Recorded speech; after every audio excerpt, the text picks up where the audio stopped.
오늘 여러분들과 함께 보시는 룻기의 말씀은 풀래야 풀 수 없을 정도로 엉켜버린 한 가정에 대한 이야기입니다. 이 가정이 어디서부터 잘못됐을까? 굉장히 큰 고통 가운데 있는 가정이에요. 여러분도 이 룻에 대한 이야기를 잘 아시겠죠? 엘리멜렉이라는 아버지가 유대 베들레헴 사람이었는데 거기 흉년이 드니까 거기를 떠나면서부터 문제가 시작이 되는 거예요. 거기를 떠나면서부터 문제가 시작이 되고, 그리고 그 엉키는 삶은 걷잡을 수 없을 정도로 아주 험악해집니다. 우리들의 삶에서도 그럴 때가 있어요. 처음 의도했던 거하고는 달리 삶이 나중에는 내가 못 풀겠는 거예요. 이걸 어떻게 풀어야 될지 풀 수 있는 상황이 안 되는 거예요. 너무너무 두 손을 놓고 있을 수밖에 없어요. 그런 상황이 있다라는 거죠. 지금 이 룻기의 말씀이 바로 그런 상황입니다. 그렇게 풀 수 없는 상황 속에 있는 한 가정의 이야기입니다. 저는 어렸을 때 이렇게 여러분 아시나요? 이렇게 실타래로 노는 게임 있잖아요. 그거 하다 보면은 저희 누님들하고 하다 보면 저는 꼭 엉켜요. 저는 꼭 엉켜가지고 부모님이나 누님들한테 갖다 주면 누님들은 잘 풀어줍니다. 그런데 저는 못 풀어요. 아무리 풀려고 해도 안 풀어지는 거예요. 우리 엉킨 삶을 우리가 못 푼다고요. 엉킨 삶을 못 풀 때가 있어요. 하나님이 풀어주셔야 되는 거라는 이야기예요. 그 얘기는 하나님이 풀어주셔야 되는 때라는 이야기예요. 그런데 내가 억지로 자꾸 풀려고 하는 거예요. 그러다 보면은 인간적인 방법 자꾸 쓰는 거예요. 인간적인 방법 자꾸 쓰고 하면 할수록 더 엉켜요. 안타깝죠. 하면 할수록 더 엉키고 나중에는 정말 어떻게 돌이킬 수가 없는 거예요. 지금 룻기가 그런 거예요. 나오미의 남편 엘리멜렉이 할 때마다 뭐가 안 돼요. 그런데 계속 그렇게 해요. 멈추면 좋겠는데 계속 그렇게 해 나가다가 결국은 정말 어려운 상황에 빠지게 됩니다. 그때는 하나님께 맡겨야 되는 건데 뭐가 하나님께 맡기는 거냐 같이 한번 생각해 보자는 거예요. 뭐가 하나님께 맡기는 것이고 하나님이 풀어주신다는 게 무슨 의미냐라는 것에 대해서 같이 한번 이 말씀을 통해서 보자는 거죠. 이 이야기의 시작은 엘레멜렉이라는 사람이 유대 베들레헴에서 자기의 아내와 두 아들을 데리고 거기를 떠나서 모압으로 가는 거예요. 어려우니까 갔겠죠. 항상 여러분 어려워서 하는 거예요. 이유가 없지 않아요. 반드시 이유가 있어요. 이유는 늘 있어요. 그러니까 이유는 변명이 안 된다는 거예요. 이유는 늘 있어요. 여러분의 삶에 이유 없는 거 없어요. 다 있어요. 잘 되는 것 같은 사람도 이유 있고 못 되는 것 같은 사람도 다 이유가 있는 거예요. 흉년이 들어서 갔단 말이죠. 그래서 모압으로 가서 그 모압에서 엘리멜렉이 죽어요. 나오미만 혼자 남는 거예요. 한 번 엉켰죠? 그러니까 거기에서 떠날 때 한 번 엉키고 지금 또 엉킨 거예요. 그러면은 지금 나오미하고 말론과 기론밖에 안 남았어요. 두 아들밖에 안 남았어요. 이거 어떡합니까? 이런 상황에서 말론과 기론이 장성해서 결혼을 해서 며느리가 들어왔어요. 오르바하고 룻이 들어왔습니다. 그런데 20년 동안 머물면서 참 인생이 여러분 그런 거예요. 인생은 가볍지 않아요, 여러분. 인생은 무거워요. 여러분의 삶에서 인생이 늘 가벼울 수만은 없습니다. 인생은 무겁습니다. 그 말론과 기련이 또 죽는 거예요. 그러니까 그 집안의 남자는 다 죽었어요. 나오미하고 며느리 둘만 남았어요. 이 가정 어떻게 해요? 이 가정 어떡합니까? 그러니까 지금 몇 번 꼬인 거예요. 나오면서 한 번 꼬이고, 그리고 엘리멜렉 죽으면서 한 번 꼬이고, 말론 죽으면서 한 번 꼬이고, 기련 죽으면서 또 4번 꼬였어요. 이 정도면 못 풀죠? 지금 한 번 꼬여도 이거 풀까 말까 하는데 지금 4번이 겹겹이 꼬였단 말이에요. 4가지 사건이 한꺼번에 닥치면요 누구도 못 풀어요. 나 같으면은 내가 엘리멜렉이었으면 괜찮았겠다. 그렇지 않습니다, 여러분. 여러분이 다 가서 엘리멜렉 같은 상황 되면은 여러분 다 똑같아요. 저도 마찬가지고요. 지금 이런 상황에서 나오미가 결단을 하는 거예요. 돌아가자. 돌아가자. 아무래도 지금 나오미가 뭔가 해결을 하려고 하는 거예요. 근데 해결을 하려고 하는데 아니면 마지못해서 가는 것일 수도 있겠고 그렇게 해서 가는데 이 두 며느리는 어떻게 하냐는 거예요. 이 두 며느리는 모압 사람이거든요. 그러니까 모압 사람이니까 얘네들은 가도 오히려 더 힘들 거다. 가봤자 이스라엘 사람들 틈에서 얘네들이 잘 지낼까? 힘들겠지. 예. 인간적인 생각이라니까요. 인간적인 생각이라고요. 예. 우리는 항상 우리 두뇌 체계 구조가 항상 내 논리에 따라 움직이게 되어 있어요. 그거 우리가 그 좀 바꾸자는 얘기예요. 제가 늘 말씀드리는 게 여기서 서가지고 주일날마다 하는 이야기, 새벽 때마다 하는 얘기는요. 우리의 구조는 너무나 뻔하기 때문에 어떻게 할지 그 다음 스텝이 다 보여요. 근데 그거 하지 말고 말씀이 가르쳐 주는 대로 한번 해보자는 거 아니겠습니까?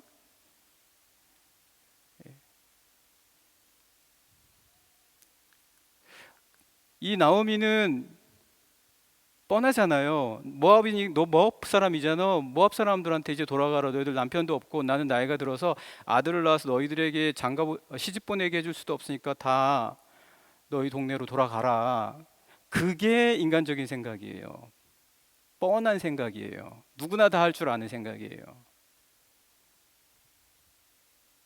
근데 나오미가 안 가겠다 그러잖아요. 안 가겠다 그래요. 이건 나오미도 못 막는 거예요. 그러니까 이게 하나님의 인도하심이에요. 왜? 나오미가 어머니의 하나님이 내 하나님인데 어머니 이상하십니다. 우리한테 지금까지 가르쳐 준 게 뭡니까? 왜 지금 가르쳐 주는 거하고 실제 하는 행동이 다릅니까? 예. 그 얘기를 딱 하니까 이 나오미가 입이 쑥 들어갔죠. 할 말이 없는 거예요. 예. 그래서 결국은 나오미 데리고 가는 거예요. 얼마나 가기 싫었겠습니까? 얼마나 그 과정이 고통스러웠겠어요. 잘 살아보겠다고 갔는데 실패해서 그것도 혹 하나 붙이고 가는 거 아니에요? 그 유대 사람들 중에 모압 사람을 데리고 가는 거잖아요. 이게 도대체 이 부끄러움을 내가 어떻게 견딜까? 우리는 우리 부끄러움 되게 많이 생각한단 말이에요. 내가 부끄러워서 하나님의 뜻을 못 찾아요. 그래서 지금 이 나오미가 이 룻의 결단이 너무나 강한 거를 알고는 같이 가게 되는 거예요. 그 과정의 시간이 반드시 지나야 되는 거예요. 그 과정을 견뎌야 돼요. 피하려고 할 거예요. 나오미는 피하려고 했어요. 근데 피하면 안 돼요. 피하면 안 됩니다. 제가 이렇게 말씀드리잖아요. 이게 말씀에 나와 있는 거니까 여러분 한번 깊게 생각해 보십시오. 예. 내가 피하려고 하는 건 뭐가 있나? 하나님 나에게 힘을 주십시오. 나로 하여금 하나님이 말씀해 주시는 선택을 결정해서 갈 수 있는 용기를 주십시오. 여러분에게 다 필요합니다. 예, 우리 모두에게 다 필요합니다. 이렇게 엉겨버린 이 모든 것들에 대해서 풀 수 있는 단서가 뭐냐? 인간적인 방법으로는 절대 안 풀려요. 저는 못 풀었어요. 실타래.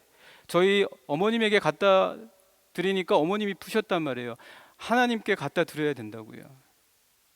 우리 1절 말씀 같이 보실까요? 1절 같이 읽겠습니다. 2장 1절 같이 읽겠습니다. 시작. 나오미의 남편 엘리멜렉의 친족으로 유력한 자가 있으니 그의 이름은 보아스더라.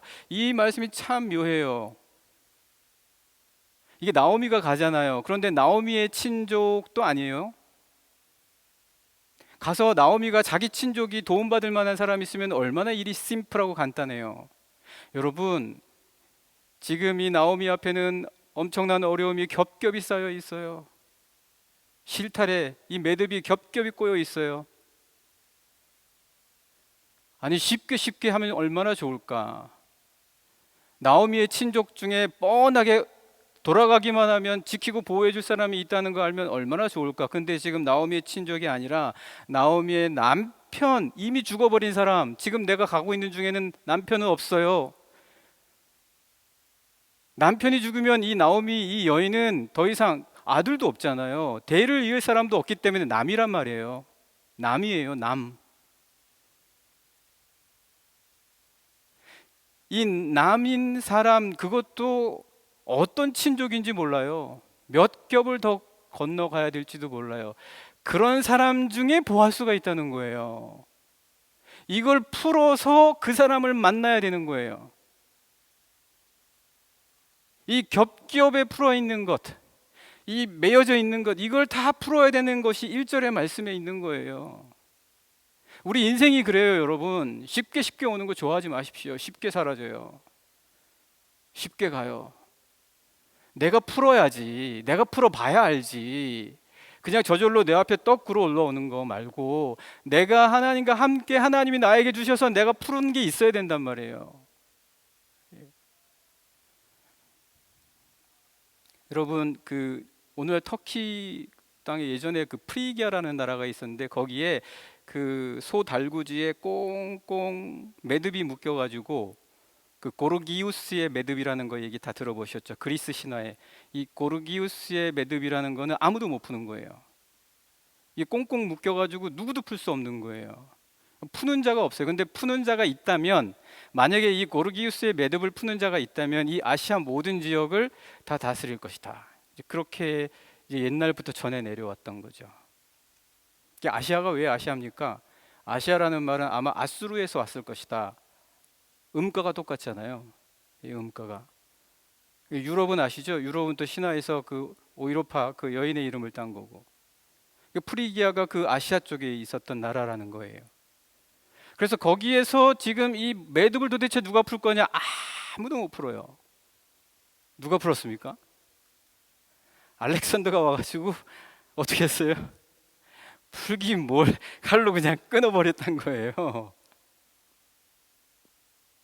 이런 완전한 사고의 전환, 내가 상상치도 못한 방법을 하나님께서는 늘 우리에게 주셔서 그 방법으로서 이게 오로지 하나님의 방법이구나라는 것을 느낄 수밖에 없는 방식으로 하나님께서 역사하신다는 것, 그 방식에 대한 체험을 위해서 여러분들이 가야 된다는 거예요. 오늘 1절의 말씀이 그거예요. 야, 이거는 정말 어떻게 나오미가 이 사람 보아스를 어떻게 찾냐? 남편의 친족이기도 한데 도대체 몇 겹을 더 거쳐서 찾을 수 있을까? 라는 그러한 삶의 인생의 경로가 이 여인에게 지금 있는 거예요. 그때 하나님께서는 이 모든 과정을 단숨에 이어주신다. 믿으십니까? 단숨에 이어주신다는 거예요. 인간으로는 못해요. 부끄러움도 작용하죠. 사정도 있죠. 그 사람이 거절할 수도 있죠. 많은 것들이 있어요. 하나님이 연결해 주셔야 되는 거예요. 예. 여러분들께는 어떤 매듭이 있을지라도 하나님이 풀어주시고 연결시켜 주시리라고 분명 믿습니다. 여러분의 직장에서, 여러분의 가정에서, 여러분의 개인적인 모든 문제들, 그리고 학교에서의 모든 문제들 놓고 기도하십시오.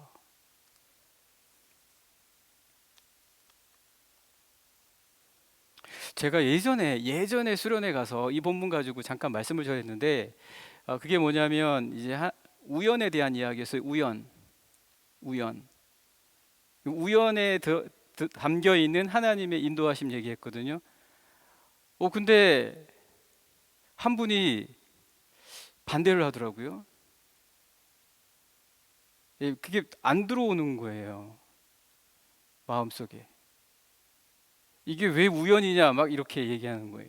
이게 왜 우연이냐. 예. 뭐 어떻게 느껴졌는지는 모르겠어요. 이게 뭐 짜고 치는 하나님의 무슨 그거냐, 아니면 아니 하나님은 다 아시죠. 당연히 하나님께는 우연이 아니에요. 그러나 우리에게는 우연같이 다가와요. 오늘 이 말씀 보시면 여기에는 지시어가 담겨 있어요. 지시어. 여러분, 여러분의 삶에도 지시어가 있어요. 지시어. 그 지시어를 느낄 수 있고 찾아낼 수 있어야 돼요. 제가 어제 청년 수련회라서 그 슈트라스부르크 갔다가 오면서 약간 그 약속 시간보다 좀 늦었어요. 그래서 좀 속도를 많이 냈어요. 왜 이렇게 아우토반이 옛날 아우토반이 아닌 것 같아요. 속도 제한이 곳곳에 있어가지고 좀 이렇게 가다 보면 멈춰야 되고, 좀 가다 보면 멈춰야 되고, 혹시 내가 표지판을 못 보고 지나오지 않았을까? 그래서 혹시 벌금이 나오지 않을까? 지시해주는 그 지시표를 봐야지 된다는 얘기예요. 여러분의 인생에 지시어가 있어요. 그 지시어를 발견하셔야지 돼요. 그게 하나님의 뜻을 찾는 길이에요. 지시어를 찾자는 거예요. 누구나 다 있어요.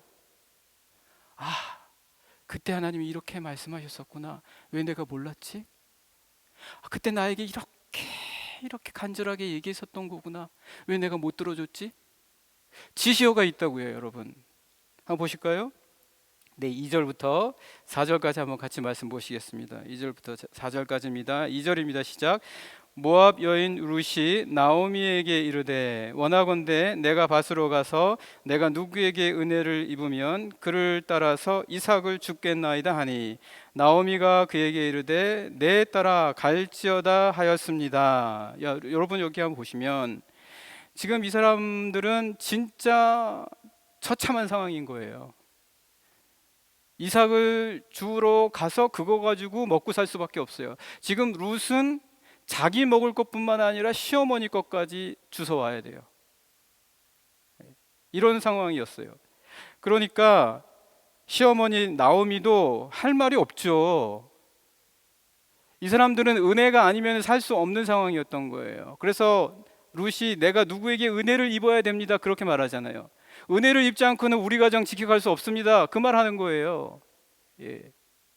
지금 이래야 지시어가 나온다고요. 이래야 지시어가 나와요. 하나님의 은혜가 아니고서는 내가 하나님이 주신 은혜에 대해서 따라가겠습니다, 순종하겠습니다 라고 하는 것이 없으면 지시어가 안 나타난단 말이에요. 여기서 이렇게 지금 이 나오미가 비록 룻이 모압 여인이기는 했지만 누구에게든지 은혜를 받아야 우리 가정을 살 수 있습니다 라고 이야기할 때 이 나오미는 할 말이 없으니까 그래 가라. 무슨 말을 더 할 수 있겠어요? 해줄 수 있는 게 없는데. 그래서 3절, 그래서 이제 룻이 가는 거죠. 룻이 가서 같이 읽읍시다. 3절 시작. 룻이 가서 베는 자를 따라 밭에서 이삭을 짚는데 우연히 엘리멜렉의 친족 보아스에게 속한 밭에 이르렀더라. 여기 지시어 발견하셨습니까? 발견하셨습니까? 뭐죠? 한번 좀 말씀해 주십시오. 우연히. 우연히. 여러분에게도 이와 같은 은혜가 있기를 원합니다. 내가 그렇게 보아스 1절에 딱 하니 나와가지고 보아스가 유력하다, 보아스에 가야 한다, 무슨 수와 방법을 써서라도 보아스에 가려고 했으면 못 갔을 거예요. 그런데 여기에 우연히 만나게 해주신다. 매듭이 풀리는 거예요. 매듭이 풀리는 거예요. 여기 우연이라는 말이 뭘까? 이 우연이라는 말이 무엇을 의미하는지 우리가 알아야 된다는 거예요. 이건 지시어예요. 내게 우연히 왜 이런 일이 생겼지? 여기에서 이런 일을 허락하신 하나님의 뜻은 무엇일까? 여기까지 가야 된다는 거예요. 그래서 이게 지시어예요. 그러니까 여러분은 지금 여기 있는 것도 우연히 와 있는 것 같지만 하나님이 여기에 지시하신 거예요. 아브라함이 지시하신 땅을 따라 나아가서 가나안 땅에 이르렀지만 볼 곳 하나도 없더라. 그러나 그는 믿음으로 그 땅에 머물렀다.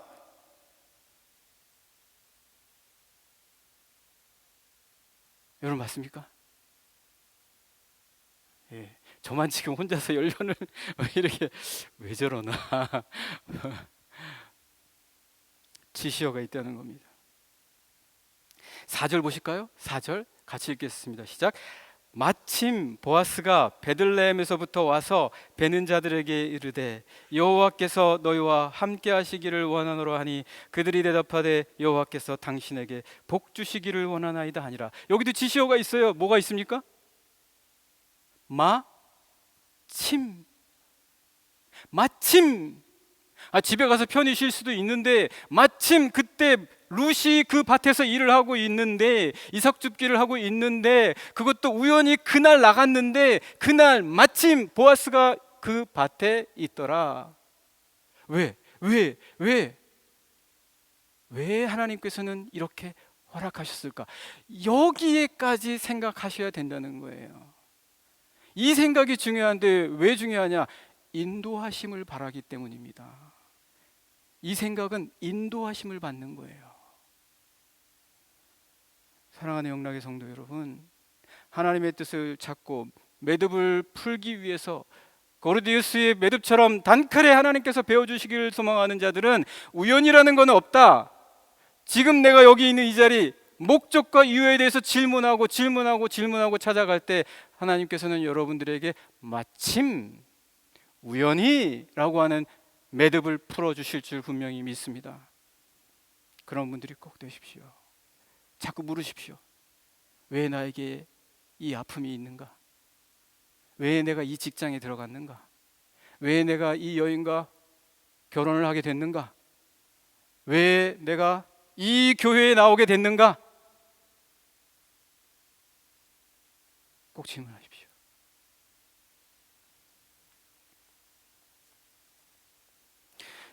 여러분, 얼마 전에 어저께죠? 그 혹등고래 이야기 아시죠? 독일의 그 발트해에 거기는 고래가 들어오면 빠져나가지 못한대요. 그래서 혹등고래, 어마어마한 고래가 들어왔는데 얘가 그 모래톱에 걸려가지고 거의 죽게 된 거예요. 그래서 온 독일 국민들이 그런 것도 이렇게 실천이 강하잖아요. 다 같이 모여서 이 혹등고래 이름까지 지어줬어요. 뭐죠? 제 정확하게 기억하는지 모르겠습니다. 티미라고 했던 것 같은데, 티미. 예, 다들 관심이 없으십니까? 고래에는 관심이 없으십니까? 네, 티미라고 하는데 이 티미를 살리기 위해서 그 무슨 배죠? 그 공사할 때 쓰는 배에다가 얘를 실어 가지고 그리고 그 발트에서 북해까지 데리고 가는 거예요. 며칠 걸리는 거죠. 북해까지 데리고 가서 이 북해에서 풀어주는 프로젝트를 세운 거예요. 그러니까 몇몇 사람이 반대하는 거예요. 그 고래 스트레스 주게 왜 그렇게 하냐? 그러다가 고래 죽는다. 환경부 장관이 뭐라 그랬습니까? 아무것도 안 하면 실수도 안 하는 거다. 아무것도 안 하면 실수조차도 안 한다. 여러분, 톨스토이가 뭐라고 했냐면 현실이 괴로우냐? 현실이 괴로우면 현실을 잊을 수 있는 거는 현실이다. 현실이 힘드냐? 그 현실이 힘든 걸 이겨낼 수 있는 거는 현실이다. 현실로서 현실에 매진하고 현실 속에 들어갈 때 그 현실은 눈 녹듯 너에게서 잊혀질 수 있다. 언제 지나갔는지 모르게 지나갈 것이다. 여러분, 지금 이 룻이 내가 지금 뭐 하고 있는 건가? 차라리 내 엄마 아빠 집 모압 땅에 갔으면 편한데 이삭 줍기 하고 있고. 우리 그럴 때 있잖아요. 내가 지금 뭐 하고 있나? 내가 지금 여기서 왜 이삭 줍기 왜 하고 있나? 그 이삭 줍기를 오늘 말씀 보시면은 얼마나 열심히 했는지요. 계속이라고 표현해 주고 있어요. 계속. 한번 같이 말씀 보실까요? 네, 5절부터 7절까지 한번 말씀 같이 보시겠습니다. 5절부터 7절입니다. 같이 읽겠습니다. 시작. 보아스가 베는 자들을 거느린 사환에게 이르되 이는 누구의 소녀냐 하니. 여러분, 여기에 그 사환이 이삭 줍기 하는 사람들은 여러 명이 있었어요. 룻만 있는 게 아니에요. 여러 명이 있었단 말이에요. 그 중에 왜 하필이면 보아스는 룻을 콕 집어서 쟤는 누구야? 이렇게 왜 말했겠냐고요. 지금 룻은 괴로워요. 룻은 슬퍼요. 룻은 힘들어요. 그러면서도 이제는 육체의 노동까지 더 가미가 됐어요. 이삭 줍기를 해야 시어머니까지 살릴 수가 있는 상황이 됐어요. 그런 상황에서도 이 여인은, 이 룻은 계속 현실 속에서 그 현실을 피하지 않고 끊임없이 그 현실 안에 머물러 있었다. 드러나는 거예요. 보여지는 거예요. 나타나는 거예요. 그래서 보아스 눈에 확 들어온 거예요. 하나님께서 매듭을 또 한 번 더 풀어주신 거예요. 현실에 거하십시오. 지금 여기 이 자리는 하나님께서 괜히 주신 게 아니에요. 믿으십니까? 꼭 그렇게 하십시오. 제가 개인적으로 찾아다니면서 다 말 못해요. 여기서 대신하니까요. 꼭 현실에 머무르십시오. 그리고 그 이삭 줍기, 나에게 주어진 이삭 줍기가 뭘까 생각하십시오. 그 이삭 줍기를 계속 하십시오. 그때 나타난다고요. 드러난다고요. 어디서 매듭이 풀려야 할지 보여주신다는 말입니다. 믿으십니까? 6절 말씀 함께 보실까요? 6절 같이 읽겠습니다. 시작. 베는 자를 거느린 사환이 대답하여 이르되 이는 나오미와 함께 모압 지방에서 돌아온 모압 소녀인데 7절 그의 말이 나로 베는 자를 따라 단 사이에서 이삭을 죽게 하소서 하였고 아침부터 와서는 잠시 집에서 쉰 외에 지금까지 계속하는 중이니. 사랑하는 영락의 성도 여러분, 무엇이 지금 풀리지 않고 있습니까? 하나님께서 여러분들에게 모든 매듭을 온전하게 풀어주실 수 있도록 지금 여기에 하나님께서는 나를 왜 보내셨는가 질문하시고, 그리고 이 현실을 떠나지 말고 이 현실 속에 든든히 거하시는 사랑하는 우리 영락의 모든 성도님들 되시기를 간절히 축복합니다.